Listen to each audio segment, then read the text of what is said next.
शुरू से देखो, साइन एक्स -1 से 1 के बीच में होता है। जरा अगर ग्राफ देखोगे तो आपको ये ग्राफ ऐसा दिखेगा, इस तरह का ग्राफ दिखेगा। यहां पर ये आपका ये है 0, π/2, पाई, 3π/2, 2π। ये मैक्सिमा वैल्यू +1, ये मिनिमा वैल्यू -1। +1 से -1 के बीच में ये ग्राफ रहता है। कॉस भी बिल्कुल सेम ग्राफ चलता है, +1 से -1 के बीच में भी, ठीक। बस डिफरेंस कहाँ आता है, कॉस का ग्राफ कुछ ऐसा शुरू होता है, इस तरह से शुरू होता है कॉस का ग्राफ, ठीक। हाँ सर -1 और 1 तो सेम है, फिर ग्राफ क्यों अलग तरीके से शुरू होता है? -1 और 1 सेम मतलब सर साइन और कॉस के दोनों सेम ही है रेंज बेटा, लेकिन साइन और क्रॉस की रेंज सेम है, लेकिन उनका नेचर अलग है ना। सेकंड क्वाड्रेंट में साइन पॉजिटिव है, कॉस तो नेगेटिव है, इस कारण से उनका ग्राफ अलग होता है, ठीक। और ग्राफ अलग तो नेचर अलग। सर।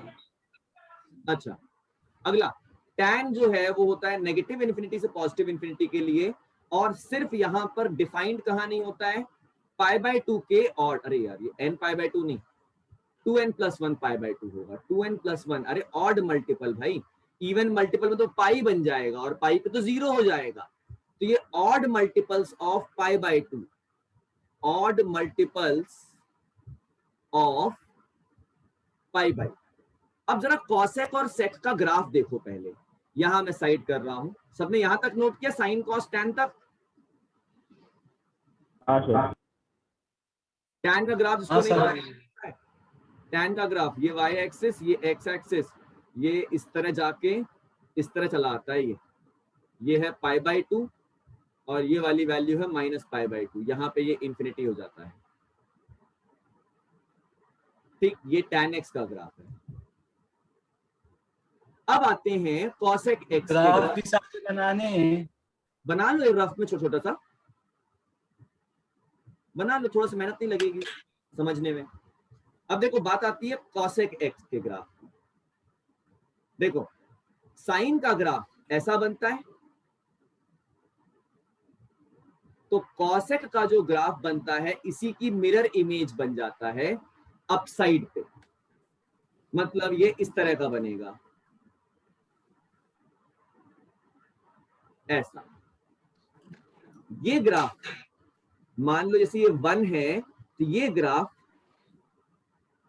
1 के जस्ट पास से निकलता है, बट 1 को टच नहीं करता, ठीक। ये कहां पे ऐसा होता है, ये होता है π/2 पे, ये हो गया पाई पे इंफिनिटी, 0 पे इंफिनिटी। ये आगे जाकर कहीं टच करेगा, बहुत आगे जाकर कहीं ज्यादा टच करेगा वो, मतलब इंफिनिटी पे टच करेगा, कुछ देर बाद पैरेलल हो जाने वाला है, ये टच क्या करेगा। अब यहां पर देखो थर्ड क्वाड्रेंट, पाई से 3π/2। अब की बार अगर साइन का ग्राफ अगर आप बनाते तो ऐसा बनता साइन का ग्राफ, ऐसा कुछ है ना, साइन का ग्राफ ऐसा बनता ना भाई। अगर हम साइन का ग्राफ बनाएंगे तो ये ग्रीन वाला ग्राफ दिख रहा है, ये साइन का ग्राफ है। और ये वाला पॉइंट क्या कहलाएगा, -1। अब कोसेक का ग्राफ है वो ऐसा बनता है, फिर से नेगेटिव साइड पर ये -1 के जस्ट पास से निकलेगा लेकिन टच नहीं करेगा। ये पॉइंट फिर से 3π/2 हो जाएगा। तो देखो ये ग्रीन वाला साइन का है, अगर मैं इस ग्रीन वाले ग्राफ को रब कर दूं, ये किसका ग्राफ बन गया, ये ग्राफ बन गया कोसेक एक्स का। अब कोसेक एक्स की वैल्यू कहां पे है, नेगेटिव इन्फिनिटी से पॉजिटिव इन्फिनिटी के बीच में सारी वैल्यूज हैं, एक्सेप्ट सिर्फ किस रीजन में, इस रीजन को छोड़ के, एक्सेप्ट -1 से 1 वाले रीजन को छोड़। सर हाँ सर, ये क्लोज ब्रैकेट होंगे ना? कौन सा सर मतलब आपने ये -∞ को इंफिनिटी से अपन 90 डिग्री पे 90 डिग्री पे साइन 90, ये क्या होता है, ये यहां से जस्ट एक पॉइंट को टच करते हुए ही आगे जाएगा। साइन 90 पे 1, कॉसेक 90 क्या होगा, अगेन 1/1, जस्ट एक पॉइंट पे सिर्फ ये इस ग्राफ को टच करता हुआ जाएगा 1 वाले पॉइंट पे, जस्ट एक पॉइंट, यहां पर भी जस्ट एक पॉइंट टच करता हुआ जाएगा, उसके ऊपर चढ़ के नहीं जाएगा, एक पॉइंट पे टच करना है। साइन 90 कॉसेक 90, ऐसे ही साइन 270 -1, कॉसेक 270 भी क्या हो जाएगा -1, जस्ट एक पॉइंट। इसीलिए ये जो ये ब्रैकेट लगाते हैं यहां पर, ये ओपन ब्रैकेट्स लगाते हैं। इसको देखो और इसको देखो, सेम चीज कॉस के साथ होगी और सेक के साथ होगी। सबने ग्राफ देख लिया, इसको रख कर दूं गोदावादी को।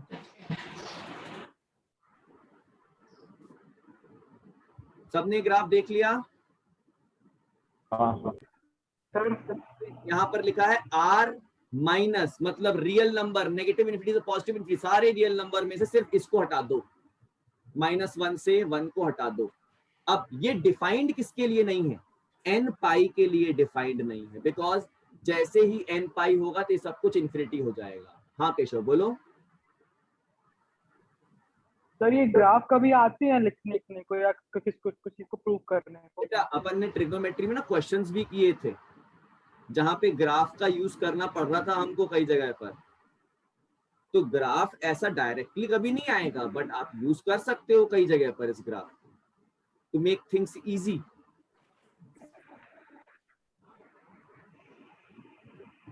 मतलब ऑप्शनल रहता है, किसी और मेथड से भी कर सकते हैं।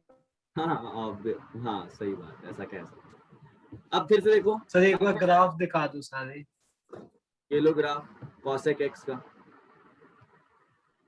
सर कॉस से दिखा दो, कॉस से नहीं। अभी कॉस का रुक जाओ, पहले बना लेने, मेरे को सेक का बना दूंगा मैं। कॉस का अपने आप साथ में दिख जाएगा वहीं पे सेक के साथ में। सर हाँ सर मेरी स्क्रीन में लेफ्ट साइड में टॉप में ये रेड डॉट और रिकॉर्ड का साइन क्यों आ रहा है, REC? क्योंकि रिकॉर्ड हो रहा है लेक्चर। अच्छा इसका बैकअप आपको मिल जाएगा। अब हम लोग रिकॉर्ड नहीं कर सकते? पीसी से अगर आप हो तो आप भी रिकॉर्ड कर सकते हो, पीसी में अगर आप लॉगिन करोगे तो। सर है इसमें ऑप्शन रिकॉर्ड का? हाँ बिल्कुल होगा ना, मैं मना थोड़े कर रहा हूँ। मैंने कई बार आपसे परमिशन लिया, आपने डिक्लाइन कर दिया। मैंने डिक्लाइन नहीं, ऑटो डिक्लाइन हो गई, तो बता के लेगा तो मैं यहाँ से अपने आप परमिशन ऑन कर दूंगा। लेकिन सर वो उसमें केवल आपका जो वीडियो होता है ना वो रिकॉर्ड होएगा, ऑडियो के लिए आपको अलग से लगवाना पड़ेगा हमारे पास। मेरे पास जो रिकॉर्डिंग है सब रिकॉर्ड होगा, पूरा रिकॉर्ड होता है, ऑडियो वीडियो सब रिकॉर्ड, जो मैं रिकॉर्ड, होस्ट रिकॉर्ड करता है इस पे। तो आपका लैपटॉप है कि पीसी है? आपका लैपटॉप है कि पीसी है? लैपटॉप है, लैपटॉप। हाँ लैपटॉप इनबिल्ड करता है, वो नहीं, पीसी में चोंचले होते हैं सारे। चलिए आगे बढ़े। अब देखो कॉस का ग्राफ देख लो पहले फटाफट से, और उसी के साथ थ्रू सेक का ग्राफ। आकर्षण साथ साथ बना लेना भाई, कॉस का ग्राफ भी। ये हो गया एक्स एक्सिस, वाई एक्सिस, ये बना कॉस का ग्राफ।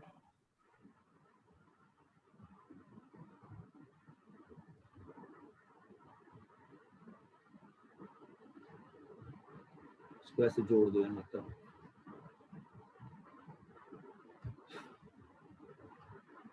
ये है 0, ये पॉइंट है 0, ये कहां पे आएगा, π/2, पाई 3π/2 -π/2। सारे π/2 पे इंटरसेक्ट करेगा ना? हाँ -π -3π/2। अब की बार ये जो ग्राफ है π/2 एंड -π/2, मतलब π/2 और -π/2, इस पे इंफिनिटी जाएगा। ये पॉइंट है 1, मैं डॉट बना देता हूं यहां से, ये है 1। तो इस एक्सिस को जस्ट एक पॉइंट पे टच करता हुआ सेक का ग्राफ, ये देखो रेड कलर से बना रहा हूं सेक का ग्राफ। ये ऐसे एक पॉइंट पे टच करता हुआ यहाँ पे, बाकी ये ऐसे जाएगा ग्राफ 90 और -90 पे ये कैसे चला जाएगा, इन्फिनिटी। ऐसे डाउनवर्ड ग्राफ भी सेम तरीके से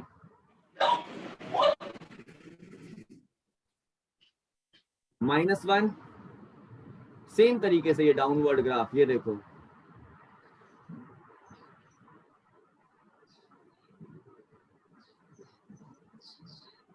ये एक पॉइंट पे टच करता हुआ, अब वो एकदम से सटा के नहीं बना सकता, इसलिए मैं एक पॉइंट टच करता हुआ दिखा रहा हूँ यहाँ पे, ऐसे जाएगा। तो ग्रीन वाला जो है वो कॉस का ग्राफ है, जो रेड वाला बना रहे हैं ये किसका ग्राफ है, सेक एक्स का ग्राफ है।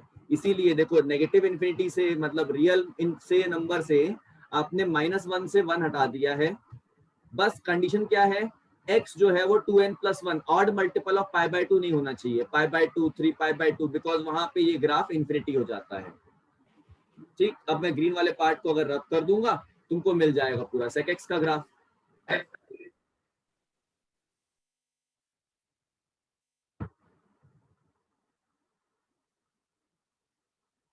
बनाया सबने, फटाफट जल्दी बनाओ।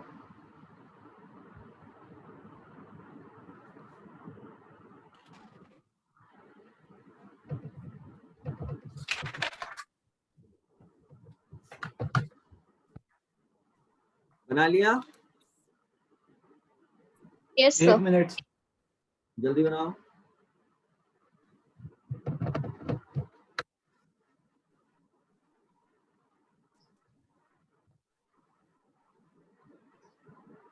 सर आपने जब जेईई अटेम्प्ट किया था तब आप कितने घंटे पढ़ते थे? वो उसमें ड्रॉप का समय था यार, ड्रॉप की तो बात ही मत पूछा करो। आप ड्रॉप, पूछ लिया तो बता दीजिए। मैं बोलता रहा हूँ ड्रॉप वाली स्थिति करो या मरो वाली स्थिति होती है।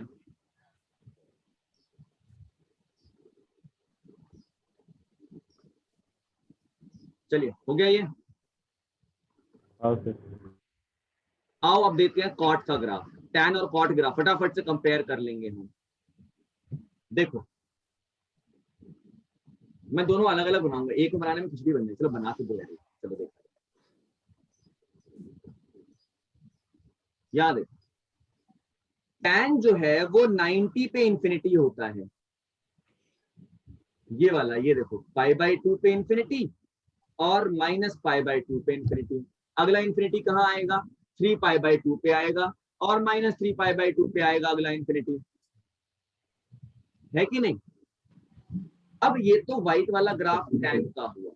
एक बात बताओ, टैन 0 होता है 0, तो कॉट 0 क्या होगा, इन्फिनिटी। इन्फिनिटी।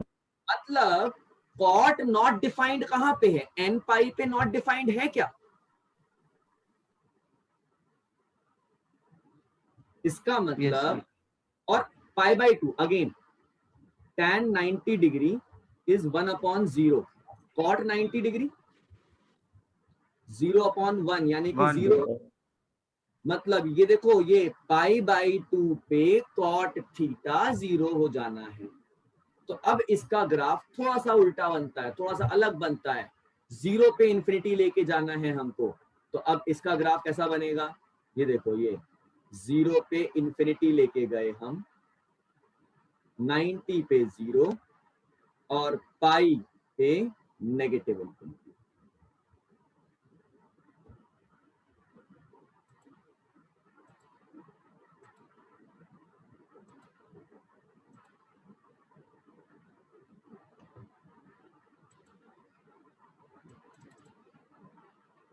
सर यार ये सारे ग्राफ वो उसमें है ना अपने वर्कशीट में?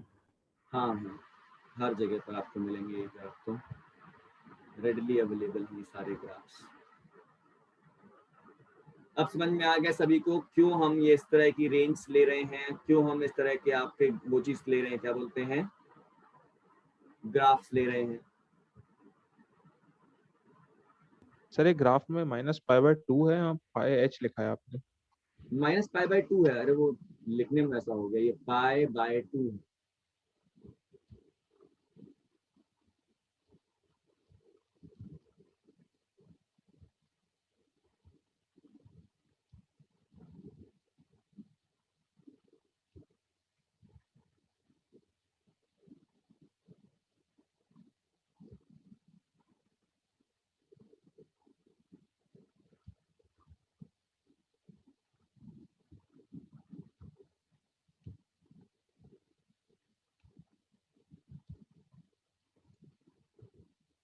बन गया ग्राफ सभी का?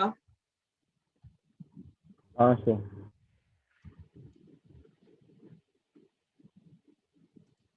चलिए अब सर एक बात बताओ, फंक्शंस में आपने एक छोटी सी चीज पढ़ी थी, एक छोटी सी बात आपने फंक्शन में पढ़ी थी, गलती मत करना कोई भी भाई, कॉट का ग्राफ इतना बस है, ये पूरा नहीं है, इतना बस है कॉट का ग्राफ, मतलब बाकी फिर ऐसे और रिपीट भी होंगे, अपने आप को रिपीट भी करेगा ये ग्राफ, इतना ऐसा ग्राफ रिपीट होगा बार बार, मतलब अगर दोनों एक साथ इकट्ठा बना लिए सब कॉट है, ऐसा नहीं होता, नागिन जैसा ग्राफ नहीं बनता। अच्छा, हमने अगर फंक्शन का थोड़ा सा याद होगा, थोड़ा सा याद, F O F inverse X क्या एक्स के बराबर था? Yes sir. और F inverse O F X ये भी एक्स के बराबर था? मतलब एक मिनट रुक जाओ, ऐसा मत समझो, ऐसा समझो, 2 मिनट के लिए देखो। मान लो मैं कहता हूं F O F inverse Y, ऐसा, ये क्या होगा? F of F inverse Y होगा। हाँ सर। अब मान लो इनवर्स में y रखने पर x आता है, इनवर्स में y रखने पर x आता है, ये हो गया fx। तो फंक्शन में x रखने पे क्या आएगा? वाई। देखो फंक्शन में अगर x रखने पे y आता है तो उसके इनवर्स में y रखने पे x आएगा। ये बात सबको क्लियर है?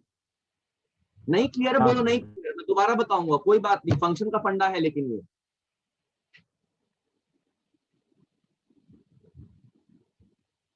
अगर किसी फंक्शन में x वैल्यू रखने पर y आता है तो उसके इनवर्स में ये y वैल्यू रखने पर x आउटपुट मिलता है। ये फंक्शंस में पढ़ा था, फंक्शंस का इनवर्स से आपका डायरेक्ट रिलेशन है इनवर्स ट्रिग्नोमेट्री। आप ट्रिग्नोमेट्रिक फंक्शन का इनवर्स कर रहे हो।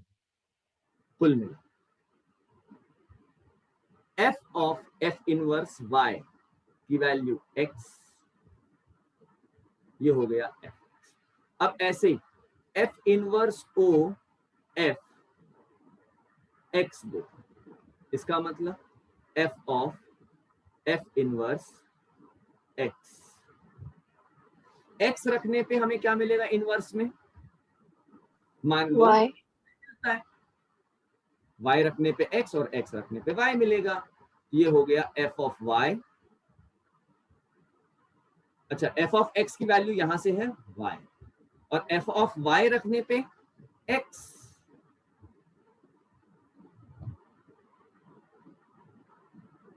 कष्ट हुआ? यहां देख लो, यहां देख लीजिए, मान लो मैं एक वैल्यू पकड़ता हूं, एक वैल्यू 1/√2 एंड एंगल पकड़ता हूं π/4।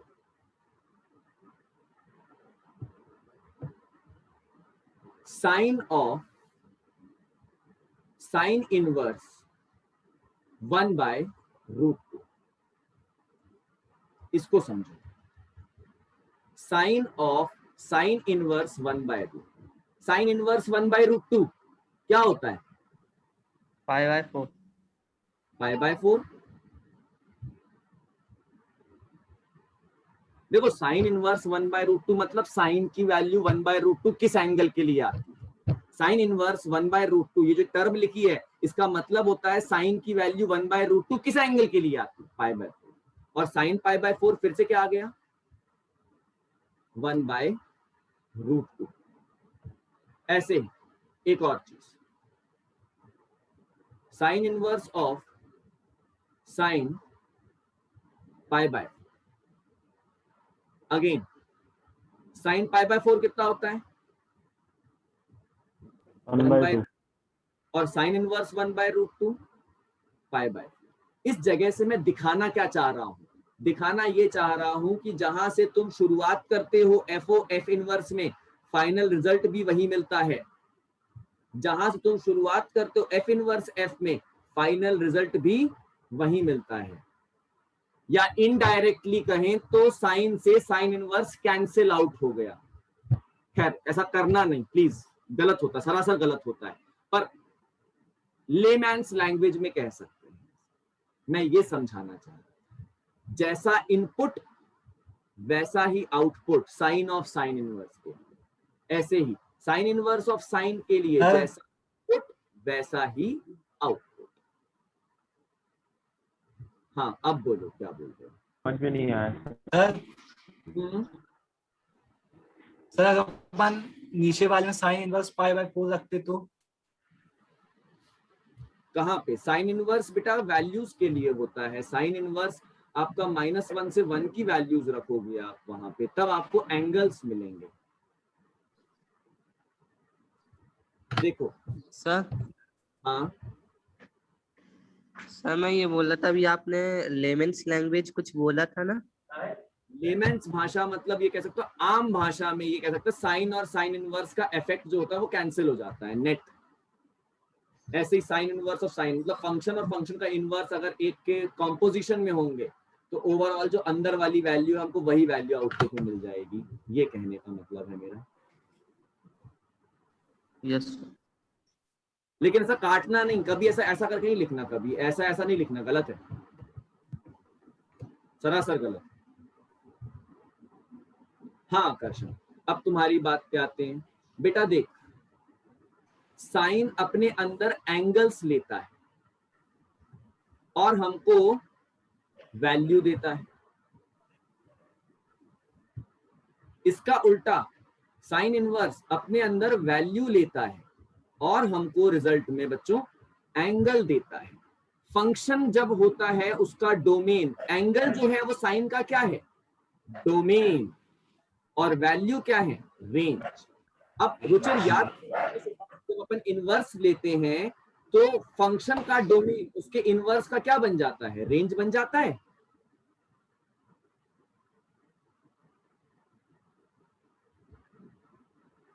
रुचिर कैसे नहीं है। रिपीट करिए जरा। देखो अगर फंक्शन d से r तक है, डोमेन d है, रेंज r है, तो उसका इनवर्स कहां से कहां तक होगा, r से d पे होगा। हाँ सर, हाँ सर। याद होगा, ये तो याद होगा ना, इतना पार्ट सबको याद है। तो भाई साइन x के लिए डोमेन क्या है, एंगल्स, और रेंज क्या है, -1 से 1 की वैल्यू, है कि नहीं। हाँ सर। अब साइन इनवर्स x, इसी का फंक्शन इनवर्स फंक्शन, इसके लिए डोमेन क्या होगी, -1 से 1 की वैल्यू, और रेंज क्या होगा, एंगल्स। जो फंक्शंस में थोड़ा सा ध्यान नहीं दिया था, फंक्शन जिसने अटेंड नहीं किया होगा उसको यहां पे कष्ट होगा अभी। आकर्षण, थोड़ा कष्ट तो होगा, तुमने फंक्शन बिल्कुल अटेंड नहीं किया ना। आकर्षण ध्यान दिया रे। हाँ सर। फंक्शन तुमने इनवर्स के बाद से अटेंड किया था ना, बाइनरी ऑपरेशन से अटेंड किया था। हाँ सर, इनइक्वालिटीज वाले से। तो तभी प्रॉब्लम आ रही है। समझ गया समझ गया। सौरभ तुझे समझ में आ रहा है बेटा। Yes sir. रेंज लगता है। हाँ वो अपना बताएगा की गोली खा रहा था। अब तो बकवास करवा लो तुमसे। तो भाई देखो कुल मिला के ये समझ लो, साइन का इनवर्स साइन इनवर्स x होता है। अब इसका डोमेन ये होता है -1 से 1 के बीच में, और इसकी रेंज ये कहां से कहां तक होती है? रेंज कहां से कहां तक होती है? सर साइन इनवर्स एक्स की रेंज -π/2 to π/2। स्टैंडर्ड रेंज लेंगे, स्टैंडर्ड रेंज जनरल सॉल्यूशन वाली, -π/2 से π/2। ऐसे कहने को तो सारे एंगल ले सकते हो, कहने को तो तुम सारे एंगल ले सकते हो, लेकिन स्टैंडर्ड रेंज लेंगे -π/2 से π/2।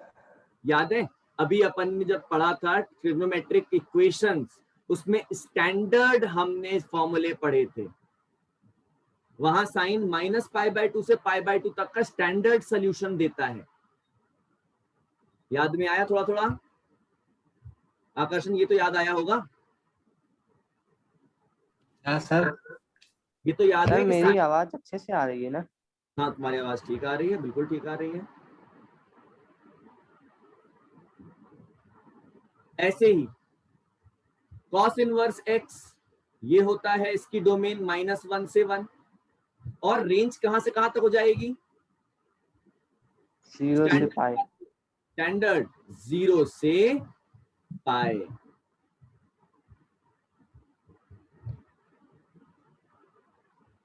tan inverse x negative infinity से पॉजिटिव इन्फिनिटी की डोमेन या फिर रियल नंबर्स की डोमेन, अगेन रेंज कहां से कहां तक आएगी? ओपन ब्रैकेट -π/2 से π/2।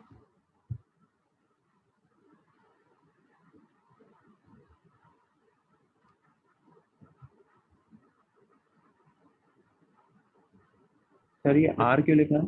रियल आर नंबर मतलब की नेगेटिव रेंज। इन्फिनिटी, देखो आर का मतलब है ऑल रियल नंबर्स, इसका मतलब होता है नेगेटिव इन्फिनिटी से पॉजिटिव इन्फिनिटी तक की सारी values, all the real numbers, R का मतलब होता है।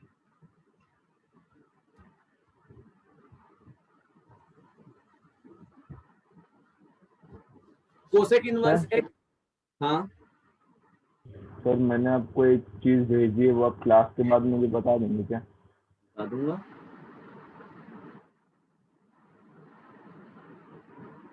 चलो मैं देख लूंगा, अभी बता दूंगा फिर उसके बाद। चलिए कोसेक इनवर्स एक्स, ग्राफ पे आ जा भाई। कॉस एक्स का ग्राफ देखो जरा सा, कॉसेक एक्स का, ये रहा कॉसेक एक्स का ग्राफ। अब बताओ इसका डोमेन क्या होना चाहिए? जो कॉसेक सर एक्स, बताना है। एक मिनट रुक जाओ, जो कॉसेक एक्स की रेंज है वही तो कॉसेक इनवर्स एक्स का डोमेन होगा। तो हाँ कॉसेक सर। का domain all the real numbers -1 से 1 ओपन ब्रैकेट्स, रेंज अगेन -π/2 से π/2, एक्सेप्ट नेगेटिव इन्फिनिटी से पॉजिटिव इन्फिनिटी। तो ये हो गया सेक इनवर्स का, all the real number except -1 से 1, और रेंज होगी 0 से पाई एक्सेप्ट π/2, बिकॉज 90 डिग्री पे सेक जो होता है वो इन्फिनिटी हो जाता है। कॉट रियल नंबर्स का डोमेन, रेंज होगी 0 से पाई, और 0 से पाई दोनों एक्सक्लूसिव। सर जैसे कॉसेक इनवर्स में लिखा है r -1 और 1, तो मतलब पूरे रियल नंबर को छोड़ के और इन दोनों वैल्यू के लिए निकाला है। पूरे रियल नंबर्स देख रख सकते हो आप, सिर्फ क्या नहीं रखना है, -1 से 1 के बीच की वैल्यू 0।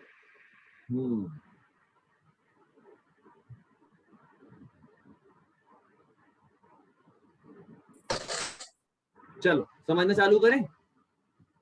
सर 2 मिनट सर बस।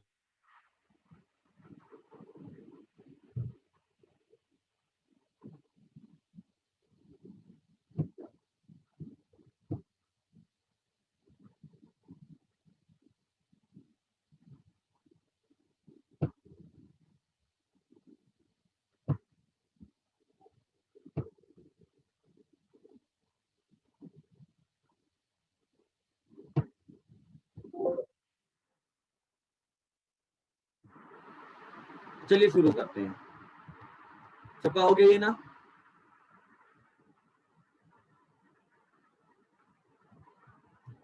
डन? हाँ sir. Yes sir.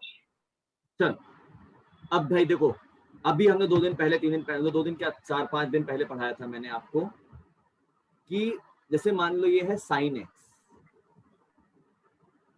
Sine x समझना, बहुत आसानी से ये समझो, बहुत आसान तरीके से। साइन एक्स का डोमेन क्या होता है? आप बोलोगे सारे एंगल्स रख सकते हैं, है ना? क्यों भाई? आप तो यही बोलोगे, क्यों वंशिका? तुम तो यही बोलोगे ना, सारे एंगल रख दो सर, कोई फर्क नहीं पड़ता। हाँ सर। लेकिन मैंने बताया था आपको, जो साइन एक्स होता है ये कैसा होता है? पीरियोडिक होता है। हमें सिर्फ उतने एंगलों से मतलब होता है जहां पर जिनके बीच में साइन की सारी पॉजिटिव और सारी नेगेटिव वैल्यूज आ जाएं और वो रीजन कंटिन्यूअस। तो इस हिसाब से हम लोग ने सेटल किया था कि साइन एक्स का डोमेन क्या होगा? -π/2 से π/2 स्टैंडर्ड डोमेन, राइट? और इसकी रेंज क्या होगी? -1 से 1। -1 to 1। 1 2 1। अब साइन इनवर्स एक्स, मैंने पहले भी बताया था फंक्शन इनवर्स होता है तो जो ओरिजिनल फंक्शन है उसकी रेंज मेरे फंक्शन की इनवर्स की डोमेन बन जाएगी और मेरे ओरिजिनल फंक्शन का डोमेन इनवर्स की रेंज बन जाएगी। मतलब अब यहां से हम क्या करें? क्रिस क्रॉस खेल लें? क्यों भाई आकर्षण, क्रिस क्रॉस खेल लूं मैं? हाँ सर। यहां पे देखो डोमेन बन गई -1 से 1 और रेंज कहां से कहां तक बन गई? रेंज कहां से कहां तक बन गई? -π/2 से π/2। साइन के लिए समझ में आया सभी को? हाँ सर। चलिए कॉस देखते हैं। Cos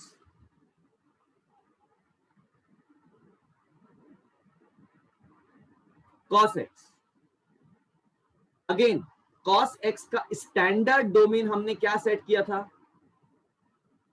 0 to π।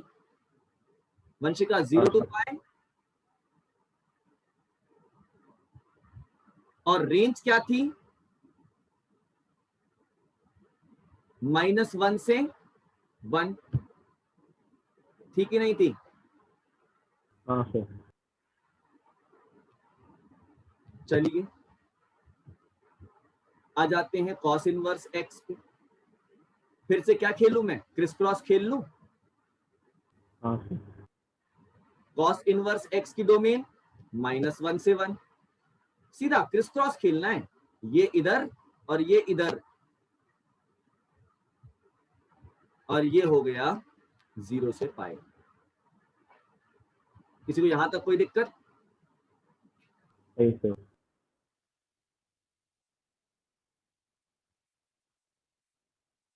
वंशिका, लावण्या, श्रुति, आकर्षण, सौरभ, कोई दिक्कत? रुचिर, केशव, साहिल, ओम? नहीं सर। No sir. चलिए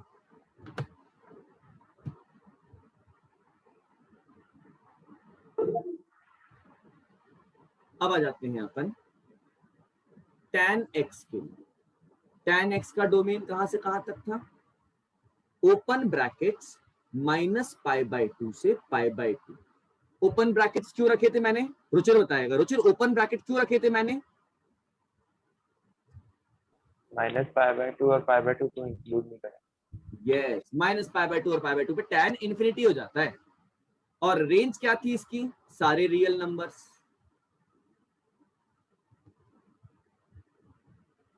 अब सौरभ बताएगा। सौरभ अब बता, tan इनवर्स x का डोमेन क्या हो जाना चाहिए? R। r। और रेंज? -π/2 से π/2। Open bracket close bracket? Saurabh minus pi by two में open bracket, open open bracket, चलो ओपन। बिल्कुल सर। ऐसे ही आगे चलते हैं। कोसेक एक्स के लिए, कॉसेक एक्स कहां से कहां तक वैलिड है? स्टैंडर्ड, स्टैंडर्ड बिल्कुल। देखो जहां साइन पॉजिटिव वहां कॉसेक पॉजिटिव, इसीलिए इसको हम लेते हैं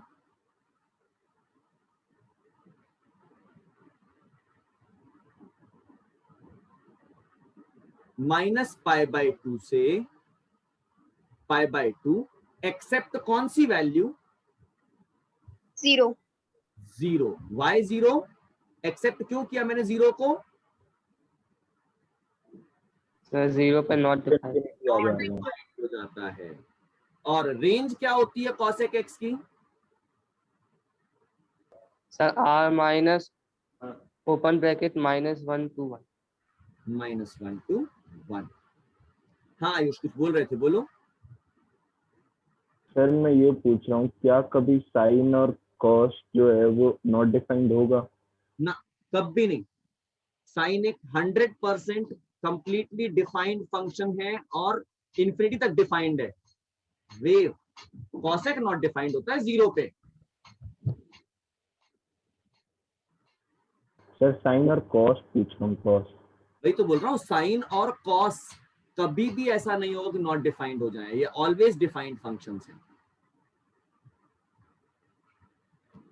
ओके। चलो अब रुचिर बताएगा। रुचिर, कॉसेक इनवर्स एक्स का डोमेन क्या होगा?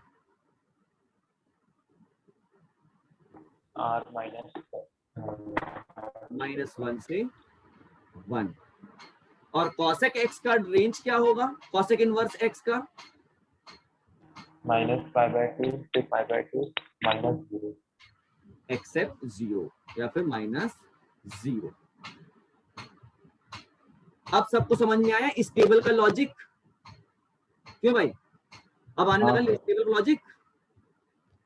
इसीलिए मैंने कहा कि 2 मिनट रुक जाओ, बस टेबल पहले नोट कर लो, फिर यहां से आपको पूरा लॉजिक समझ में आ जाएगा। बस क्रिस क्रॉस करना है ना सब में। हाँ बिल्कुल बिल्कुल, स्टैंडर्ड सॉल्यूशन पकड़ो, क्रिस क्रॉस कर लो उसके इनवर्स के लिए। क्योंकि ये मैंने शुरू में बताया, जब मैंने फंक्शन पढ़ाए थे मैंने तब भी बताया था, कोई भी फंक्शन जब इनवर्स होता है तो डोमेन और रेंज आपस में इंटरचेंज हो जाती हैं। सिखाया था ये बात, रुचिर याद है कि नहीं याद है? साहिल, लावण्या, ये बात बताया था जब मैंने इनवर्स कराया तो फंक्शन का। तो यस सर। हाँ सर। चलो कॉट एक्स की बात करते हैं भाई। कॉट एक्स कहां से कहां तक डिफाइंड है? ये भी डिफाइंड है आपका, ये डिफाइंड है 0 to पाई। कॉट के लिए आप फर्स्ट एंड सेकंड क्वाड्रेंट को ही स्टैंडर्ड लेकर चलते हैं, बिकॉज एक कंटिन्यूअस ग्राफ मिल जाता है हमको फर्स्ट और सेकंड क्वाड्रेंट में। देखो ध्यान से देखना, सबके मन में अब भी सवाल उठेगा तुरंत, सर टैन के लिए -π/2 से π/2 लेकिन कॉट एक्स के लिए 0 से पाई क्यों? तो याद करो स्टैंडर्ड डोमेन लेने की क्या कंडीशन थी वंशिका? कि उस बीच में ग्राफ कंटिन्यूअस होना चाहिए, ब्रेक नहीं करना चाहिए, याद है? हाँ सर। तो अब भाई देखो जरा फटाफट से देखते हैं। ये रहा टैन का ग्राफ, ये देखो, ये -π/2 से π/2 के बीच में कंटिन्यूअस है, 0 से पाई के बीच में क्या हो जाएगा? फिर से डिसकंटिन्यूअस हो जाएगा। ये देखो ये टूट गया ग्राफ बीच में, है ना? इसीलिए टैन के लिए हम ये वाला रीजन चूज करते हैं, -π/2 से π/2। लेकिन कॉट की कहानी अलग है। कॉट की कहानी कैसी है? कॉट की कहानी कुछ ऐसी है कि भाई देखो ये बन गया कॉट, ये कहां से कहां तक आता है? ऐसा चलता है। अब ये देखो 0 से पाई के बीच में कंटिन्यूअस है क्या? इसीलिए हम कॉट की कहानी 0 से पाई में लेते हैं, बिकॉज वहां कंटिन्यूअस है ना। -π/2 से π/2 के बीच फिर कंटिन्यूअस नहीं रहेगा, ऐसा हो जाएगा, अलग ग्राफ बनेगा। हमें एक कंटिन्यूअस रीजन का ग्राफ चाहिए, तो 0 से पाई में मिल रहा है। अगेन रेंज क्या होगी कॉट की?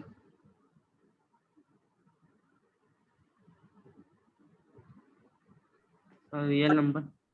All the real number. अरे इन्फिनिटी तक जाता हूं, यह ग्राफ इन्फिनिटी तक ग्राफ जा रहा है। All the real numbers.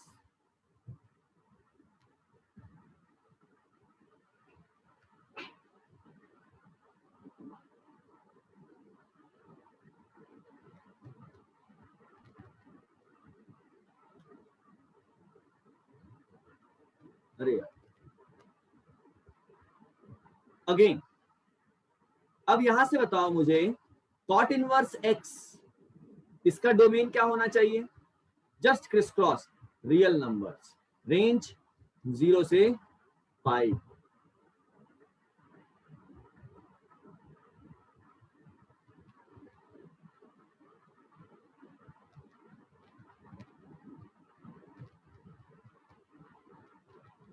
सारे फंक्शंस के डोमेन रेंज समझ में आ गए इनवर्स ट्रिग्नोमेट्री के अंदर कैसे लेते हैं? हाँ हाँ। सर।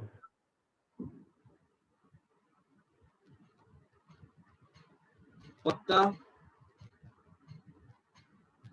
यस हाँ अगली क्लास मतलब कल तक मैं उम्मीद करूं सबको ये चीज याद हो जाएंगी। ये चीजें ट्राई करोगे तो याद हो जाएंगी यार। 2 बार, एक आध 2 बार लिख के देख लेना, प्रैक्टिस करना, एक आध 2 बार लिख के भाई याद हो जाएंगी। कोई इतना टफ नहीं है, सब ये सब पढ़ते चले आ रहे हो पिछले 15-20 दिन, 1 महीने से यही सब पढ़ रहे हो तुम। 1 महीना तो नहीं, खैर 15-20 दिन से यही सब पढ़ रहे हो लगातार। याद हो जाएंगी कोशिश करोगे तो।